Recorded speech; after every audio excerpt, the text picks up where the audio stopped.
The Federal Aid Highway Act of 1956, popularly known as the National Interstate and Defense Highways Act, was enacted on June 29, 1956, when President Dwight D. Eisenhower signed the bill into law. With an original authorization of $25 billion for the construction of 41,000 miles of the interstate highway system supposedly over a 10-year period, it was the largest public works project in American history through that time. The addition of the term defense in the Act's title was for two reasons. First, some of the original cost was diverted from defense funds.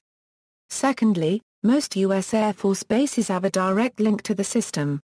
The purpose was to provide access in order to defend them during an attack.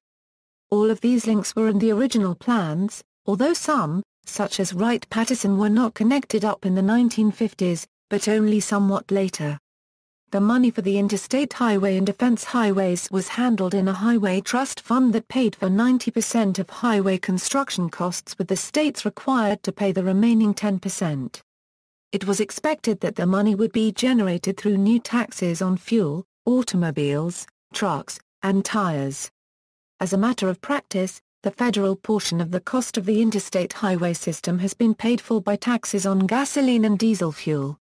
Historical background of the interstate highway system. Eisenhower's support of the Federal Aid Highway Act of 1956 can be directly attributed to his experiences in 1919 as a participant in the U.S. Army's first transcontinental motor convoy across the United States on the historic Lincoln Highway, which was the first road across America. The highly publicized 1919 convoy was intended, in part, to dramatize the need for better main highways and continued federal aid. The convoy left the ellipse south of the White House in Washington, D.C., on July 7, 1919, and headed for Gettysburg, Pennsylvania. From there, it followed the Lincoln Highway to San Francisco. Bridges cracked and were rebuilt, vehicles became stuck in mud, and equipment broke, but the convoy was greeted warmly by communities across the country. The convoy reached San Francisco on September 6, 1919. The convoy was memorable enough for a young Army officer, 28-year-old Lieutenant Colonel Dwight David Eisenhower, to include a chapter about the trip, titled Through Darkest America with Truck and Tank, in his book At Ease, Stories I Tell to Friends. The trip had been difficult, tiring, and fun, he said. That experience on the Lincoln Highway, plus his observations of the German Autobahn network during World War II, convinced him to support construction of the interstate system when he became president. The old convoy had started me thinking about good, two-lane highways, but Germany had made me see the wisdom of broader ribbons across the land. His grand plan for highways, announced in 1954, led to the 1956 legislative breakthrough that created the Highway Trust Fund to accelerate construction of the interstate system. Eisenhower advocated for the highways for the purpose of national defense. In the event of a ground invasion by a foreign power, the U.S. Army would need good highways to be able to transport troops across the country efficiently. Following completion of the highways, the cross-country journey that took the convoy 2 months in 1919 was cut down to 5 days. Tollways, many limited-access toll highways that had been built prior to the Interstate Highway Act were incorporated into the interstate system.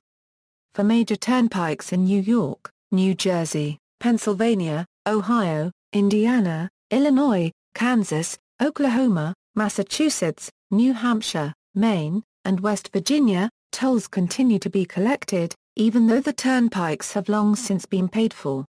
The money collected is used for highway maintenance, turnpike improvement projects, and states' general funds. In addition, there are several major toll bridges and toll tunnels included in the interstate highways, including ones linking Delaware with New Jersey with New York, New Jersey with Pennsylvania, the upper and lower peninsulas of Michigan, and, in the near future, Kentucky with Indiana. Tolls collected on interstate highways remain on I-95, I-94, I-90, I-88, I-87, I-80, I-77, I-76, I-64, I-44, I-294, I-355, and several others. Toll turnpikes in the following states have been declared paid off: and those highways have become standard freeways with the removal of toll barriers. Connecticut, Kentucky, Maryland, Texas, Virginia, and Florida. References. The Greatest Decade 1956 to 1966 Part 1 Essential to the National Interest at United States Department of Transportation, Federal Highway Administration, History of the Interstate Highway System at United States Department of Transportation, Federal Highway Administration, Federal Highway Act of 1956.